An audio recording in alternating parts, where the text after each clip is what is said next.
السلام علیکم ورحمۃ اللہ وبرکاتہ۔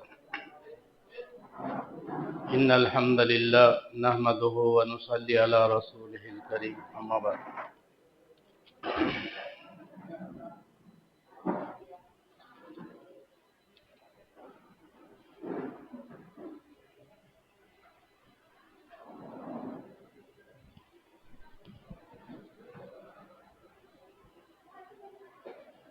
ان الحمد للہ نحمده ونصلی علی رسولہ الکریم، اما بعد، فإن خیر الحدیث کتاب اللہ وخیر الہدی ہدی محمد صلی اللہ علیہ وسلم وشر الامور محدثاتها وكل محدثة بدعة وكل بدعة ضلالة وكل ضلالة في النار۔ اعوذ باللہ السميع العليم من الشیطان الرجیم، من حمزه ونفخه ونفثه، بسم اللہ الرحمن الرحیم۔ التائبون العابدون الحامدون السائحون الراكعون الساجدون الآمرون بالمعروف والناهون عن المنكر والحافظون لحدود الله وبشر المؤمنين۔ رب اشرح لي صدري ويسر لي امري واحلل عقدة من لساني يفقهوا قولي، سبحانك لا علم لنا الا ما علمتنا انك انت العليم الحكيم۔ سامعین کرام، وقت کی قلت کی وجہ سے میں خطبہ مسنونہ بھی پورا نہیں پڑھا، کیونکہ پروگرام کی شروعات میں تاخیر ہوئی ہے آدھے گھنٹے کی، تو آدھے گھنٹے کا وقت مجھے دیا گیا ہے، 5 منٹ ادھر ادھر انشاءاللہ اپنی بات مختصر طور پہ رکھنے کی کوشش کروں گا۔ اگر تفصیل سے اس کو سمجھانے لگوں گا تو پھر شیخ کو موقع نہیں ملتا۔ اصل مقصد ہمارا شیخ کو جو ہمارے مہمان خصوصی ہے، گنٹور سے آئے ہیں، ضلع گنٹور کے وہ امیر ہیں، شہری جمعیت ضلع جمعیت کے امیر ہیں، اور الحمدللہ تیلگو دائی ہیں۔ اللہ شیخ کو جزائے خیر عطا فرمائے، آپ کی عمر میں، آپ کے مال میں، عمل میں برکت عطا فرمائے۔ لوگوں کو بہت سا فائدہ ان سے پہنچ رہا ہے، تو انشاءاللہ اس کام کو اللہ تعالیٰ ان کو توفیق دے، ہمیشہ ان کی حیات تک جاری رکھنے کی ان کو توفیق عطا فرمائے، آمین یا رب العالمین۔ میرا موضوع جیسا کہ آپ حضرات نے سنا اور سوشل میڈیا کے ذریعے سے بھی آپ تک بات پہنچ چکی ہے کہ میرا موضوع ہے سیر و تفریح اسلام کی نظر میں۔ تو سیر و تفریح کی بارے میں کچھ لوگوں کی غلط فہمی ہے کہ یہ اسلام میں جائز نہیں ہے، اسلام میں یہ غلط ہے سیر و تفریح کرنا۔ تو انشاءاللہ قرآن و سنت کی روشنی میں چند باتیں آپ حضرات کے سامنے رکھنے کی کوشش کروں گا۔ اللہ سے دعا ہے اللہ مجھے آپ کو اور تمام مسلمانوں کو جو کہا جائے گا، سنا جائے گا، اس پر عمل کرنے کی توفیق عطا فرمائے۔ مجھے حق بات کہنے کی اور ہم سب کو حق بات سننے اور اس پر عمل کرنے کی توفیق عطا فرمائے، آمین یا رب العالمین۔ سامعین کرام، عزیزان گرامی، محترم بھائیوں، بزرگوں، دوستوں اور پردہ نشین اسلامی ماں اور بہنوں، سورہ توبہ کی میں آیت نمبر 112 آپ حضرات کے سامنے تلاوت کی، جس میں اللہ تبارک و تعالیٰ فرماتے ہیں کہ وہ ایسے ہیں جو توبہ کرنے والے، یعنی مومنوں کے صفات اس کے اندر بیان کی گئی، مومنوں سے مخاطب ہے۔ مومنوں کے بارے میں اللہ تبارک و تعالیٰ کہتا ہے کہ وہ لوگ ایسے ہیں جو توبہ کرنے والے۔ مومن جو ہوتا وہ غلطی پر، گناہ پر فوراً توبہ کر لیتا، یعنی غلطی پہ غلطی اور گناہ پہ گناہ نہیں کرتے جاتا، گناہ ہو گیا فوراً توبہ کرتا۔ عبادت کرنے والے، حمد کرنے والے، اللہ کی حمد، اللہ کی تعریف بیان کرنے والے ہوتے ہیں، اور روزہ رکھنے والے یا راہ حق میں سفر کرنے والے۔ السائحون کا جو لفظ ہے وہ روزے داروں کے لیے بھی استعمال ہوا ہے، اور راہ حق میں سفر کرنے والے۔ سیر و تفریح کا معنی بھی آپ کے سامنے بتاؤں گا۔ تو رکوع اور سجدہ کرنے والے، نیک باتوں کی تعلیم کرنے والے، اور بری باتوں سے باز رکھنے والے اور اللہ کے حدود کا خیال رکھنے والے ہیں، اور ایسے مومنین کو آپ جو ہے خوشخبری سنا دیجئے۔ اللہ تبارک و تعالیٰ نے ہمارے لیے، ہمارے جینے کے لیے، ہمارے رہنے کے لیے، ہماری سانسوں کے لیے، سانسوں کو لینے کے لیے بڑا ہی بہترین انتظام دنیا کے اندر اللہ نے کیا ہے، اور یہ خشکی زمین اور یہ دنیا جو اللہ تبارک و تعالیٰ نے بنائی ہے، اور اس میں ہمیں آزاد کر دیا ہے کہ ہم جہاں چاہیں رہ سکتے ہیں اور جہاں چاہے جا سکتے ہیں، یہ آزادی ہے، لیکن اس کے کچھ حدود اور ضوابط ہیں، کچھ قواعد ہیں، انشاءاللہ وہ آئیں گے آپ کے سامنے۔ اللہ کے رسول صلی اللہ علیہ وسلم نے بھی ہمیں مصیبتوں میں، آرام میں، ہر پہلو میں اسلام کی رہنمائی فرمائی اور ترجمانی کی ہے۔ رہنمائی بھی ہوئی اور ترجمانی بھی ہوئی کہ ہمیں کس پہلو میں کس طرح زندگی گزارنا ہے۔ اور محترم بھائیوں، بزرگوں اور دوستو، سیر و تفریح اسلام کی نظر میں اس موضوع پر چند باتیں آپ حضرات کے سامنے رکھنے کی کوشش کروں گا۔ سیر و تفریح کا مفہوم کیا ہے، اس کا معنی اور مفہوم کیا ہے، کہ قرآن و سنت سے اس کا شرعی حکم کیا ہے، یہ انشاءاللہ رکھا جائے گا۔ پھر سیر و تفریح کے ضوابط اور اس کے جو ہے اصول کیا ہیں، قواعد کیا ہیں، وہ بھی انشاءاللہ بتائے جائیں گے۔ تو اس سلسلے میں شریعت اسلامیہ نے جو آداب رکھے ہیں، جو آداب ہمیں بتائے ہیں، ان کو بھی آپ کے سامنے رکھا جائے گا۔ آپ حضرات سے، خواتین و حضرات سے گزارش ہے کہ ذرا دھیان سے بات سنیں، کیونکہ یہ موضوع آپ کو کہیں پہ ملتا نہیں۔ یہ موقع ایسا ہے، ہم سیر و تفریح کے لیے آئے ہیں۔ پہلا تو ہمارا مقصد دعوت کا ہے، دعوت و سیر و تفریح۔ دعوت کا مقصد ہے، ساتھ میں سیر و تفریح، کھیل کود کا بھی انتظام یہاں پر کیا گیا ہے۔ ہمارا مقصد یہ نہیں کہ ہم آ کر کے پہلے کھیل کر کے چلے جائیں، اس کے ضوابط قواعد وہ بھی انشاءاللہ آگے میں بتاؤں گا۔ تو محترم بھائیو، بزرگوں، دوستو، سیر و تفریح کی یعنی ٹور کی شریعت اسلامیہ میں بہت وسیع معنی ہے۔ ٹور، جس کو ہم ٹور کرتے ہیں نا، جو ٹور اینڈ ٹریولز ہم اکثر سننے آتے ہیں، حج اور عمرے کے ٹریولز کے بارے میں، ٹور اینڈ ٹریولز کے بارے میں، تو اسی طرح کا یہ بھی جو ہے ایک سیر و تفریح ہے۔ شریعت اسلامیہ میں کبھی ہمیں کسی بھی موڑ پر جو ہے خالی نہیں چھوڑا، خالی نہیں چھوڑا۔ کچھ آداب بتائے، کچھ اصول اور کچھ قواعد بتاتے ہیں۔ یہ دو الفاظ ہیں، ایک ہے سیر اور دوسرا تفریح۔ سیر اور دوسرا تفریح، یہ دو لفظوں کا مجموعہ ہے۔ ایک ہے، یہ عموماً جو ہے یہ اردو میں بھی یہ بولا جاتا ہے سیر و تفریح، گرچہ یہ عربی کے لفظ ہیں، گرچہ یہ سیر اور تفریح عربی کے الفاظ ہیں، لیکن اس کو اردو میں بھی ہم یہی جو ہے بولتے ہیں۔ اور یہ دو لفظ اردو زبان میں استعمال ہوتے ہیں، گرچہ لفظ دونوں عربی زبان کے ہیں۔ سیر کے معنی ہوتے ہیں چکر لگانا، چکر لگانا، گھومنا پھرنا، سفر کرنا، ہاں، سیر کرنا، یہ مطلب سفر کرنے، ایک جگہ سے دوسری جگہ کو منتقل کرنا، منتقل ہونا، ٹرانسفر ہونا۔ اب ہم اپنے شہر کھمم کو چھوڑ کے وہاں سے منتقل ہو کے یہاں پر آئے، یہاں پر جو اس فارم ہاؤس کے اندر آئے، تو یہ بھی جو ہے سیر میں، سیر کے معنی میں آتا۔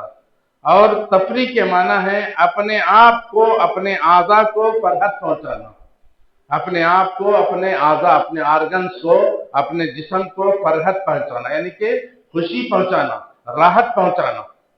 آ کر کے جو ہے کھیل کود، کھیل کر کے جو ہے راحت بھی جو ہے ہم حاصل کرتے ہیں، فرحت حاصل کرتے ہیں۔